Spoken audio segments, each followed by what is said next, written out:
Good afternoon, everyone. It's wonderful to be here and be able to talk to you about this great subject. I was a teacher for many, many years before I retired, and I know how important it is for children to get involved in history in general, but particularly in family history. So this is a very dear subject to me. So the question we have is, why do this? And the answer is because it answers some of the questions of what parents want for their children. It's very important to understand that most parents want the very best for their kids. They want their kids to grow up to be well-adjusted adults who can make good decisions and who can feel confident in themselves and know that what they're doing is appropriate for them and for other people, that they can be inspired to serve and to not be just selfish and individuals who don't consider anyone but themselves. So there's a very good study that was done. These are some of the reasons right here: healthy self-esteem, self-identity, independence, low anxiety, social competence, and family unity. And I think that you'll agree that all of these qualities and characteristics are things that parents want for their children. So there was a study. There have been a lot of studies, actually, not just this one, but this is just one that my husband and I use because it has some interesting things that they did as kind of follow-ups. So this study that was done by Dr. Marshall Duke and Dr. Robin Fevouche is very interesting because they just questioned people about their family stories and what their kids knew about those family stories. And then they took those answers that the kids gave them and they put them together with some psychological tests that they had already given the children previously.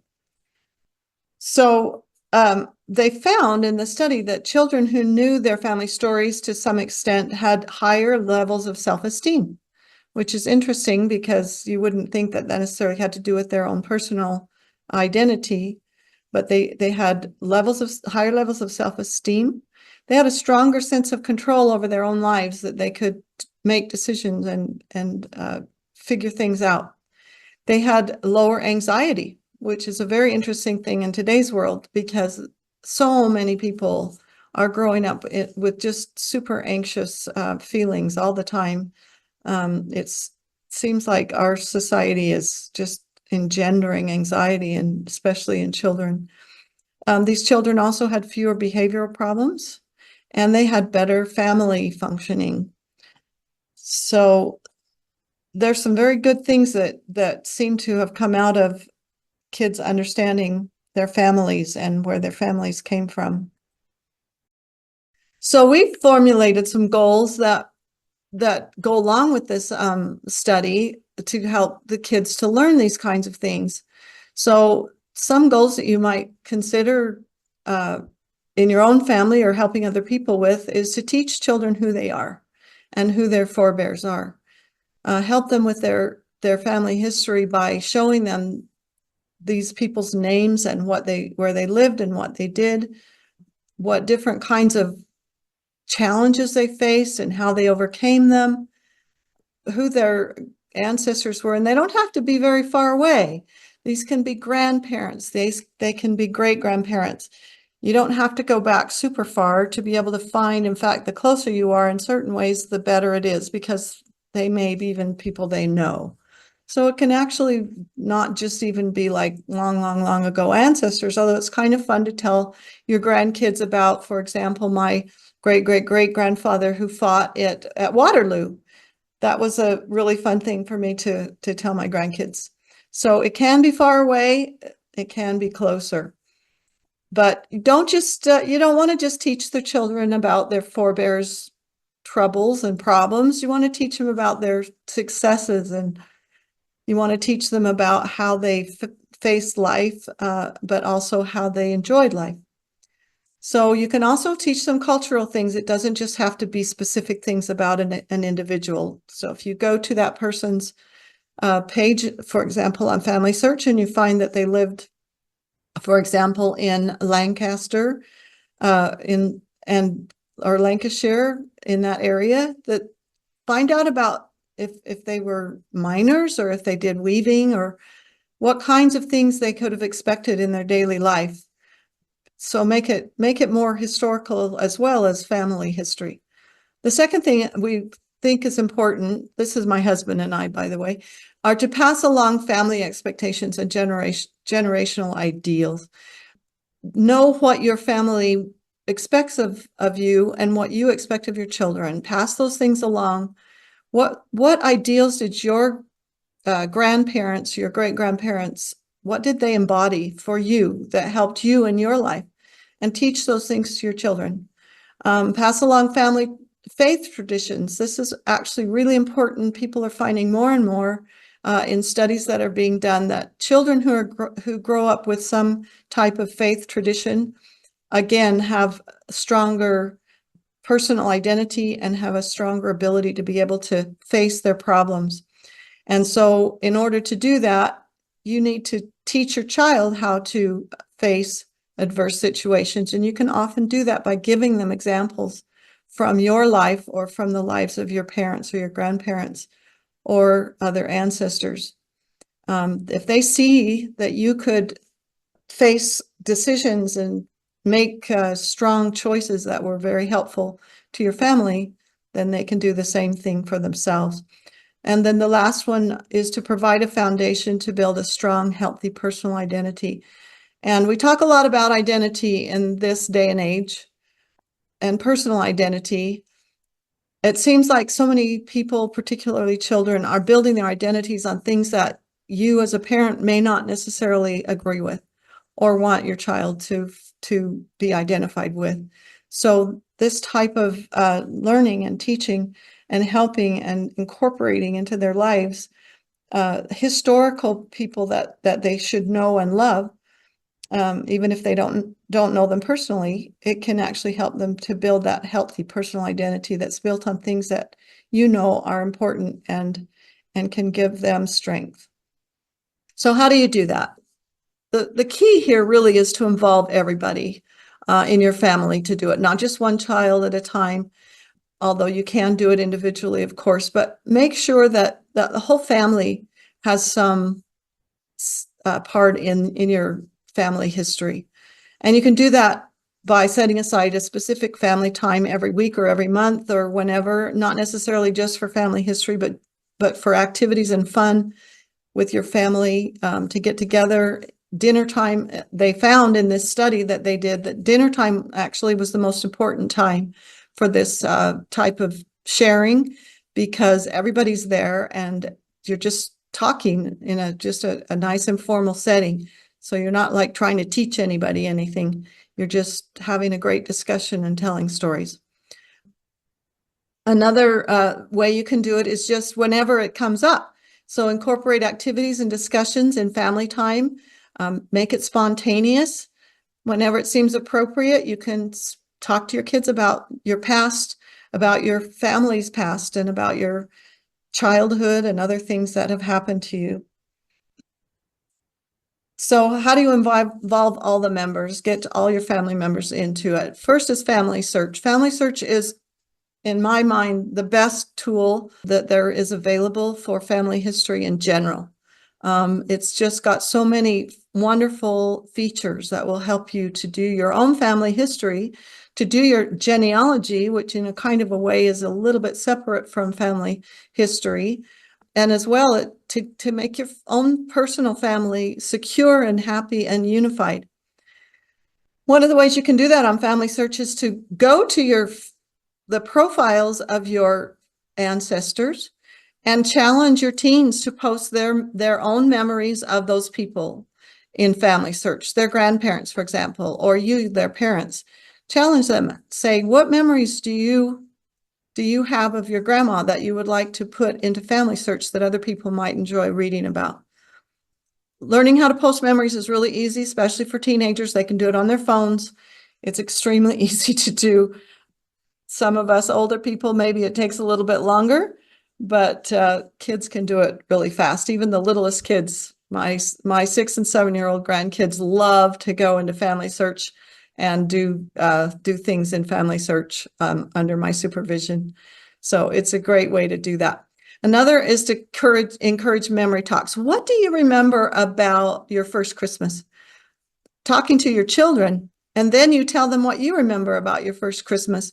Or do you remember that one time when we went to Yellowstone and the bear came into our camp? Things like that just kind of bring out memories, and then you can start talking about other memories that are older of yourself or other things. So don't just encourage memories of old people, encourage their own memories, have them write those things down or record them onto FamilySearch in their own profile pages. Memories are super, super important. One of the best scriptures I know is found in our Book of Mormon, where it just Nephi repeats remember, and Alma does the same thing. So memory is really important. The other thing is to provide fun family history activities. There are all kinds of them. I've got a list at the end of this that you'll be able to find on the handout, and there is a handout going to be on the BYU Library Family History Center website. So lots of family histories, activities you can do. You can make them up yourself, but there are lots of fun things.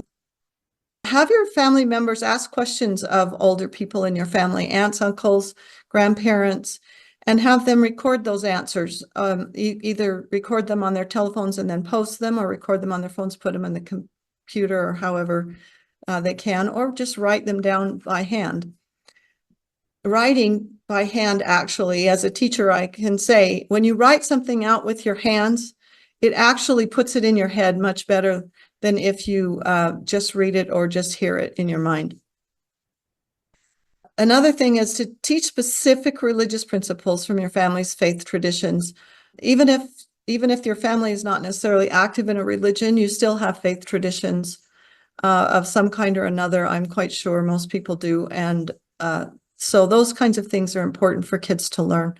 Participate in community histories. Right now in our community, they're doing Strawberry Days, and they have some really fun and interesting community activities. We can go down to the DAR Museum, or the Daughters of the Utah Pioneers Museum. Lots of things you can do that have to do with your community. And it's important to involve your kids in history that is not necessarily family history, but if that gives them a sense of community and stability.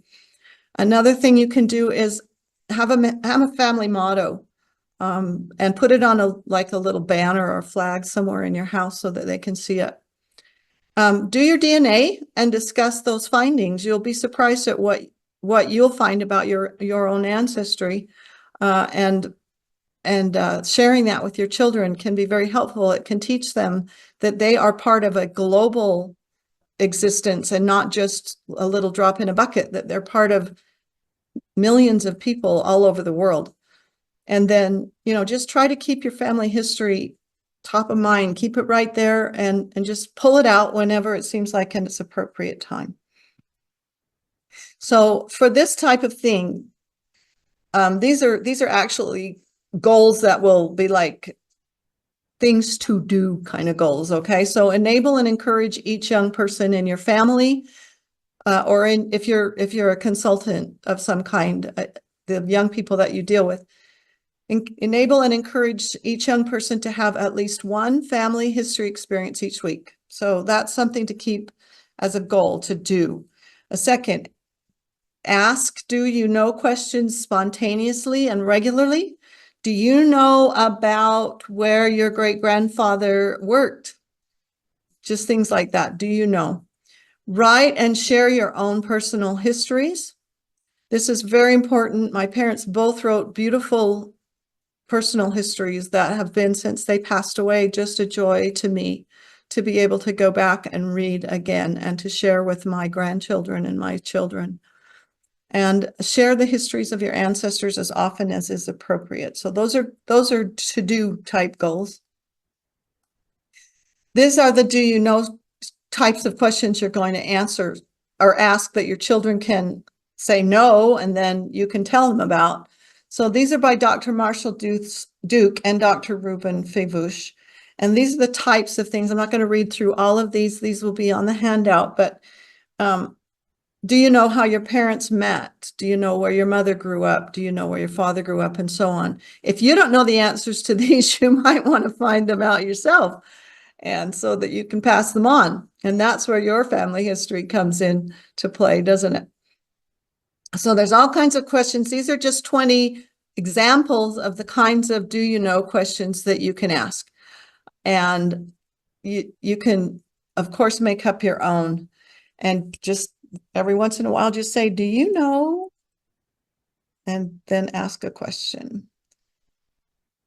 So here are some other resources that that are available to you on FamilySearch. So these are just from FamilySearch.org.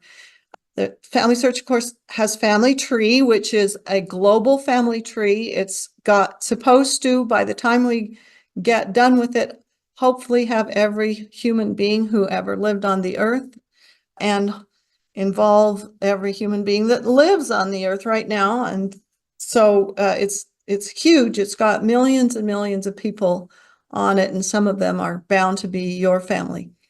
There's also, secondly, on each person's personal profile page, we have memories, and you can post memories of various different kinds. You can post audio memories, you can post photographs, and you can post documents.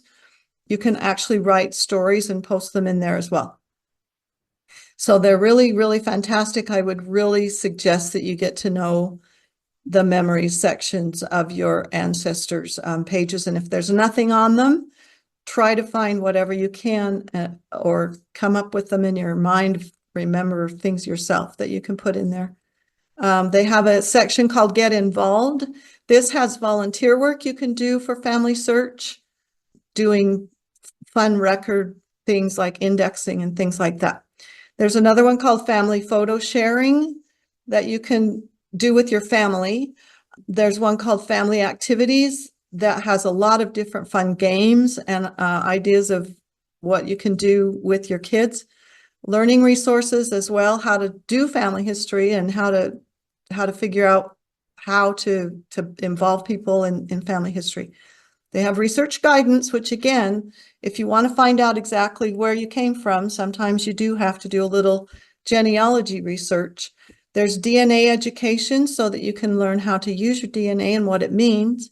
And then there are surname meanings, and those are kind of fun for people, kids, to figure out what their surnames might mean.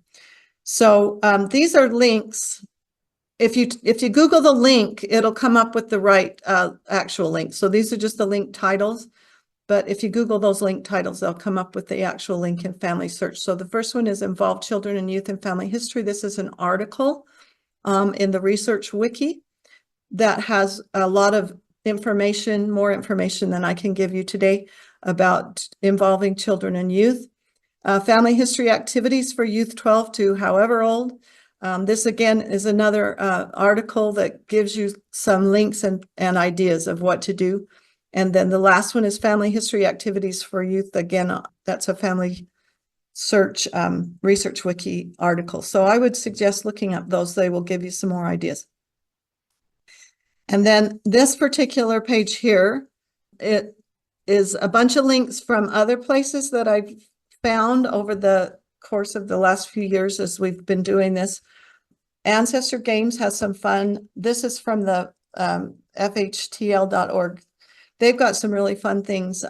Family history, I can't remember exactly what it's called, but they have some really fun games and ideas to do. A lot of the games and things that are on FamilySearch are also in the mobile apps. So you can look up this one, Enhance Your Family History with FamilySearch mobile apps. The kids will rather do things on their phones, I can tell you that right now. And then some of these other ones are really, really good. So the other place I would suggest you go is to the Family History Guide. They have a section also on family history activities for kids. So thank you. This is a pretty short one. I could have probably gone into a little bit more detail, but I think it's better if you find these all yourself and kind of find out what goes along with your family rather than me, just telling a lot of things. So thank you. And I hope you have fun with your families. If you have any questions, feel free to ask in the chat, and I will try to get an answer for you. Oh yeah, that's right. It's the Family History Technology Labs. I couldn't remember. I knew it was from BYU, but it's the Family History Technology Labs, FHTL. And they do a lot of fun things, and they change back. They don't necessarily have the same things all the time because they're always coming up with new, great and interesting thing. Yeah, the Roots Tech, I think I included Roots Tech on there. Let's see if I did or not. I think I did. I thought I did. Roots Tech. Oh, did I take that off? No, I did. I guess I must have taken it off. I had a whole bunch and I kind of pared them down a little bit, but you're right. The Roots Tech has a really great. Oh no, it's right there. 20 kid-friendly family history activity ideas in 20 minutes. That's a super good class that they did this year. So there's a lot of fun stuff on Roots Tech.